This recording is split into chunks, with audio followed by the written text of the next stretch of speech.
Hello, and welcome to Easy English Explained. My name is Emma, and I will help you understand English step by step. And I'm Alex. I speak natural, everyday English, just like people use it in real life. In this podcast, we talk about daily topics, simple conversations, and useful words. Our goal is to help you train your listening, improve your understanding, and feel more confident in English. So relax, listen carefully, and let's start today's episode. Before we talk about specific hobbies, let's start with something general. Free time is an important part of everyday life. After work or responsibilities, people need time to relax, recharge, and do things they enjoy. How we spend our free time can say a lot about who we are and what we need in our daily lives. Yes, I completely agree. Free time helps us create balance. Some people like calm activities, while others prefer something more active. There is no right or wrong way to spend free time. What matters is that it helps you feel good and gives you energy for the rest of your life. And free time can look very different from day to day. Some days we feel tired and want to rest. Other days we feel motivated and want to move, create, or meet people. Our mood, our energy level, and even the weather can influence how we use our free time. That's true. And it's also important to remember that free time doesn't have to be exciting or special. Simple activities can be just as meaningful. Talking about free time and hobbies is a great way to practice English because these topics are familiar and personal. Exactly. Today we'll talk about different ways people spend their free time. We'll look at hobbies, relaxing versus active time, being alone or with friends, and how weekends usually look. These are topics you can easily use in real conversations.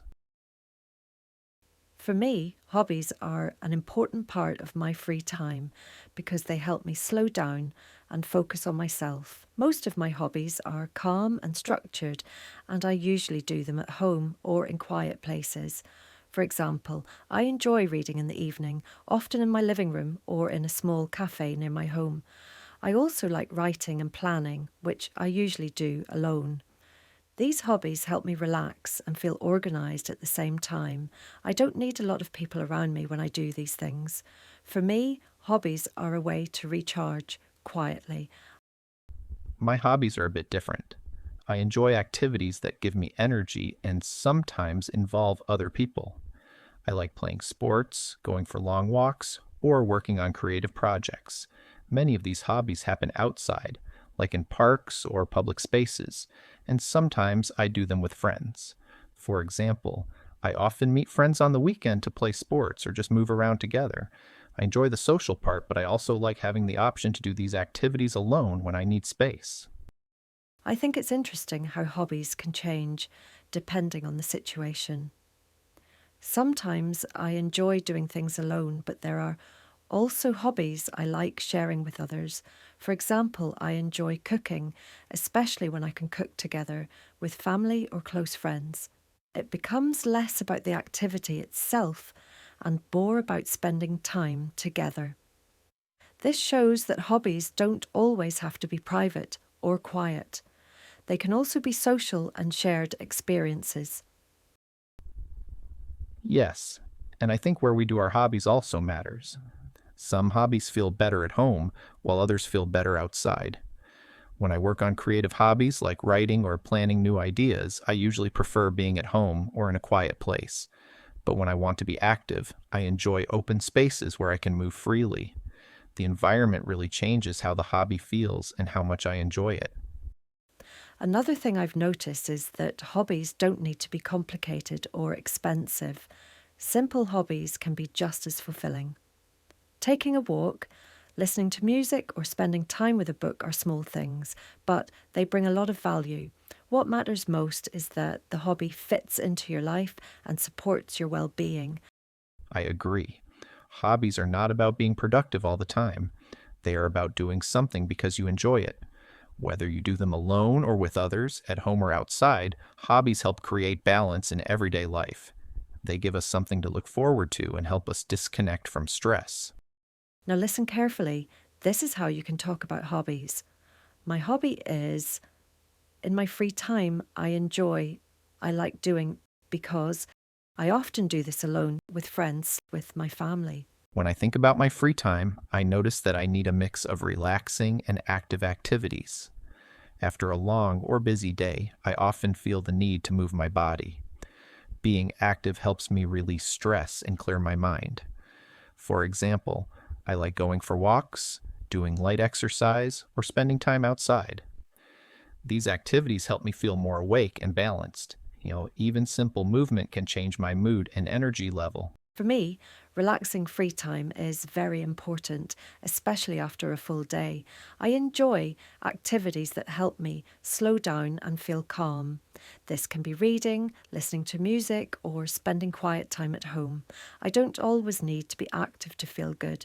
Sometimes resting and doing nothing for a moment is exactly what I need to recover. I think the balance between relaxing and active free time is different for everyone. Some days I feel full of energy and want to be active for longer.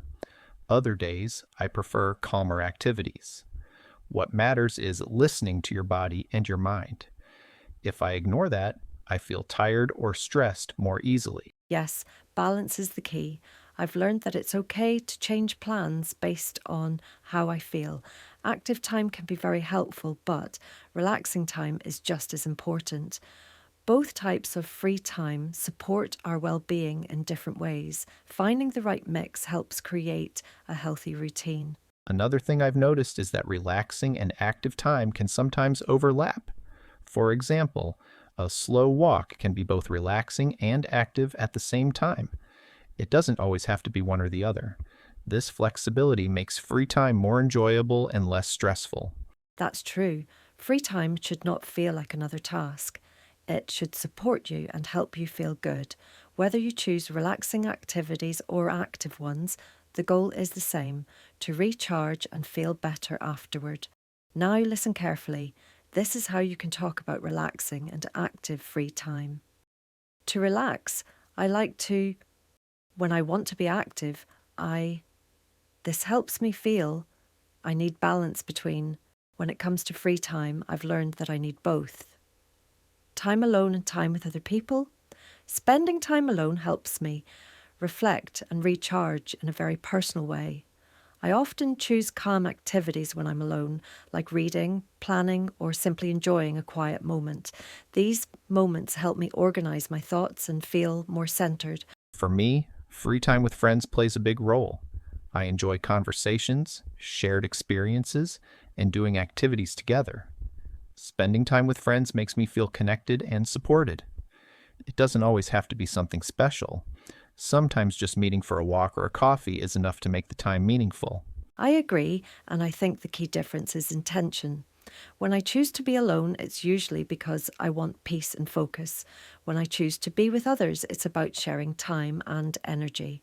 Both options are valuable, and I don't see them as opposites anymore. That's interesting because I've noticed that my need for social time changes.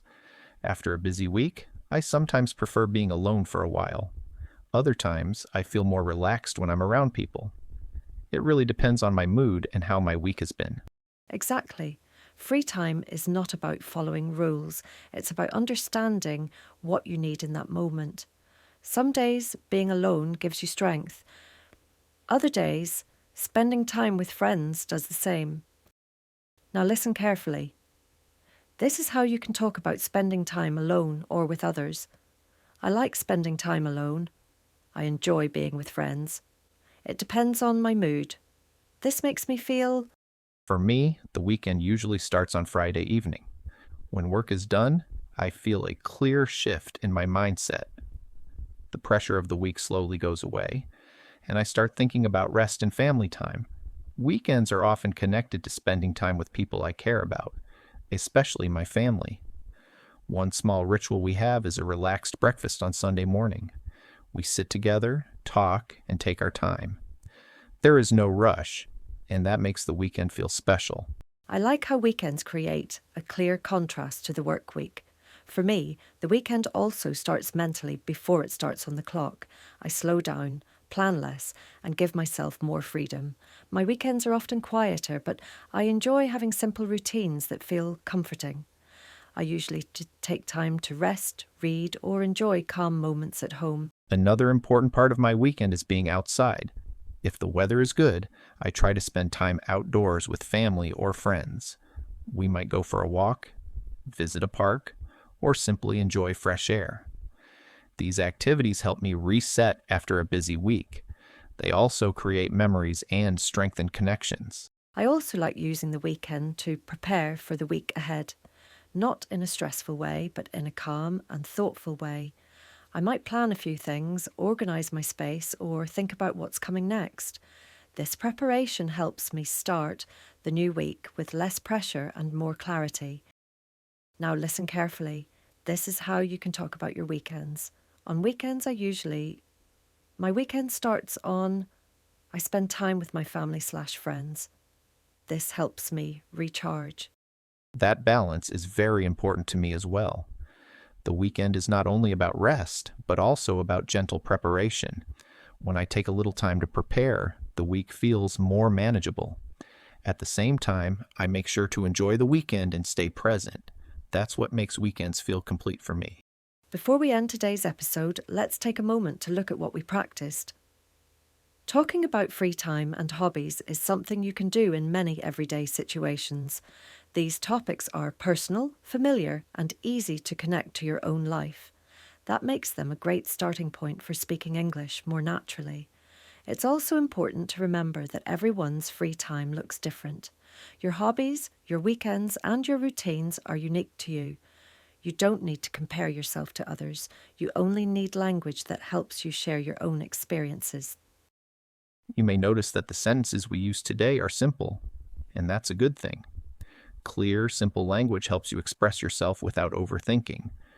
When you talk about things you enjoy, your words often come more easily. This is how confidence grows, step by step. So focus on being understood, not on being perfect. Use short sentences, repeat familiar phrases, and talk about real parts of your life. Over time, this will make speaking English feel more natural and more comfortable. That's the end of today's episode of Easy English Explained. We hope this conversation helped you understand English a little better.